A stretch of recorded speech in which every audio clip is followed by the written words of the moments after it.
Yo, what's going on, y'all? It's your boy Nick P. We back against the grain. This segment, we want to talk about living up to the standards, expectations, and the name of your brand.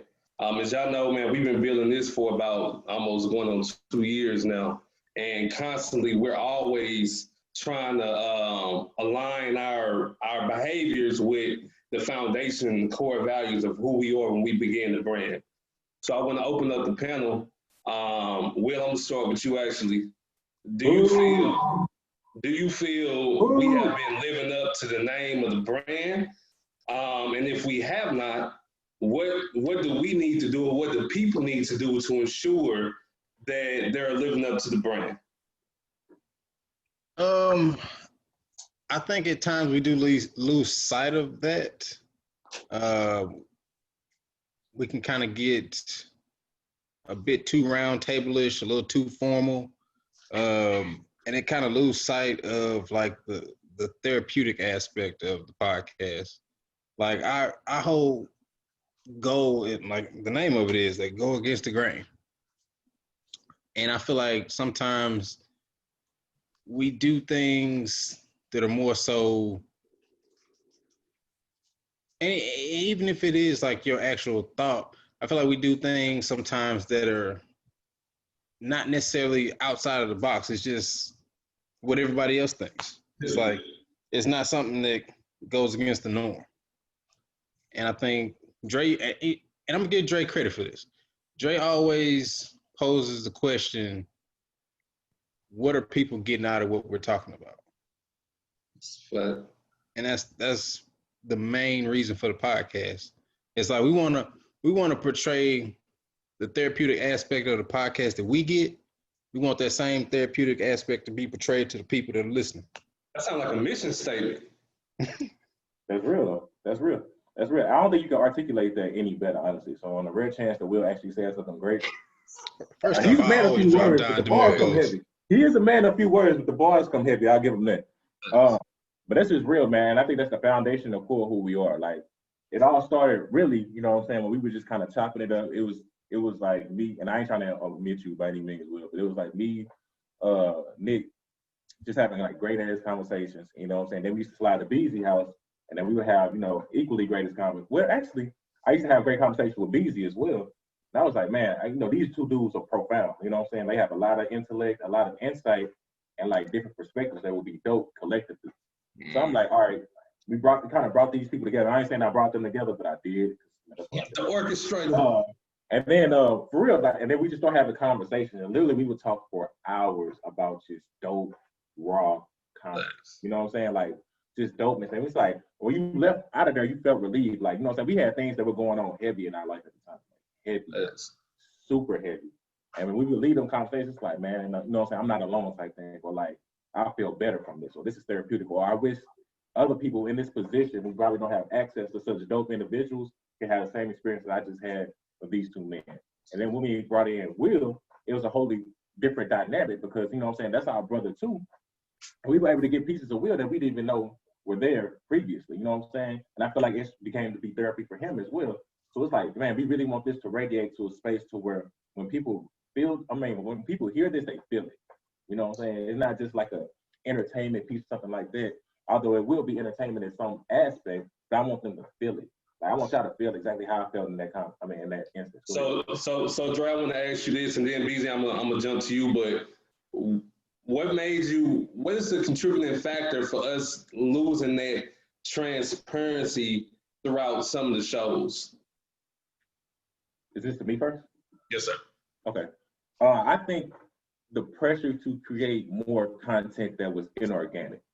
Like, when we spoke, it was just coming from a place of what was going on in our lives and how it was relevant. And then it just flowed. You know what I'm saying? It wasn't like anything that needed to be brought up. It was there. It was already on you. It's really something that was already on your spirit, and you just elaborate on it and like you get it off. You know what I'm saying? But it was in a healthy way. Like, I'm not putting this negative energy on you. Rather, I'm getting this negative energy out into the space, and then y'all were healing me in that process. You know what I'm saying? So it was a healing venture that happened amongst us. And I think the more that we were like, okay, this is dope, and the more, you know, we had these idealistic visions of where it was and like how we create content, that we lost the, you know, soulfulness of like where we were coming from, that it came from a place of healing. So, BZ, with you being a content creator and you've been doing this for a very long time, you got Long Live the People, you got other endeavors, you got books that you've written, you got a clothing line. Like, bro, you've accomplished so much within these. You've been doing this, what, 4 years now? 4 or 5 years now? So how do you, as a content creator, how do you balance between being a creative while still ensuring that the business is organized in a way to where you can monetize it? I mean, I feel like we getting back to that. I feel like in the beginning, that's what we was doing. For me personally, it's seamless how we were saying what should be integrated. It's seamless because now I'm in the business of me. You know what I'm saying? Like, I'm not in the business of anything else. Like, everything I create as a content creator is just like what I'm feeling, what I'm thinking, my thoughts. All my books are like what I live by, what I believe in. So it's like, I'm just in the business of me. So the business, there's still business activity got to be done, but the actual business of like creating the content, organizing the content, it feels more organic. That's the word that we are using, like organic, because it's just like natural. And I feel like for me, sometimes the burnout was like, I'm already making, you know, X amount of content per day. And then like, these my boys, you know what I'm saying? Then we link, and it's like, not pulling teeth, because we have dope content, but it's like, it's more work. It's like, it feels different than when I'm doing my own content sometimes, because we did go away from like these personal topics. It's like what we going through, what we dealing with. And I feel like that is the blend I think that will help us make the business back end side feel like less strenuous, because this is gonna get back to therapy. You know what I mean? It's gonna be back to Against the Grain, is Dre, is Nick, is Will. It's like, it's us. And we are sharing our thoughts on life more so than just topics. It's like, you gonna get us moving forward. Y'all gonna get us every week. It's not gonna be what happened with Donald Trump. You may get some of that, you know what I'm saying? You may get a little bit of that if something's important for us to speak about it, but you're gonna get more of us moving forward, because that's what this is supposed to be. I like that. So any advice on, you know, if we got any listeners or followers out there that's tuned in, any advice on how you can balance a friendship along with a business, along with a creative business? I mean, I think one thing that's good about us is we do have conflict. We do butt heads a lot, but everybody's expressive. We always get our opinions out. So like, even us coming to this podcast episode and getting this topic came from a long meeting of like, yo, we was going left, right, up, down, upside down, swinging around. Like, and then he was like, you know what, man, let's F it.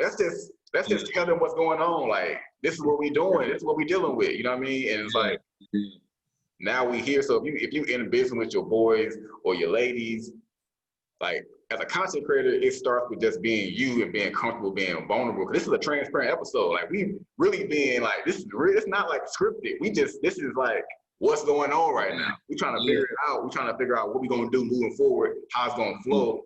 And we being real, but it's natural because this is real.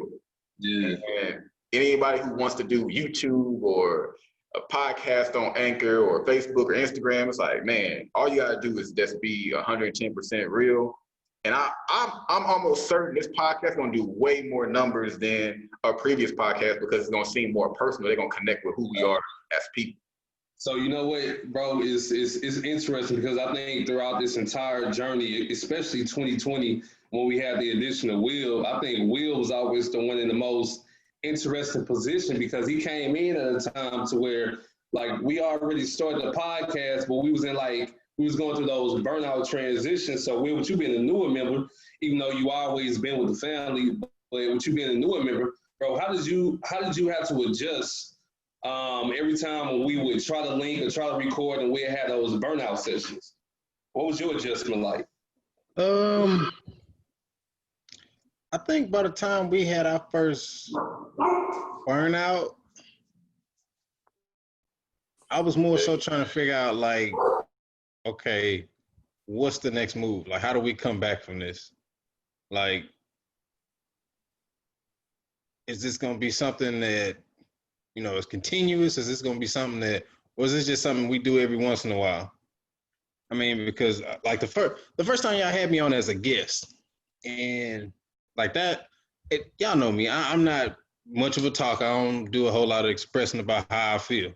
And like that first episode y'all had me on as a guest, like, you know, I had conversations with y'all like that all the time, but to be able to just do that on a regular basis now, it almost became something like, damn, shit, that's something I need to do.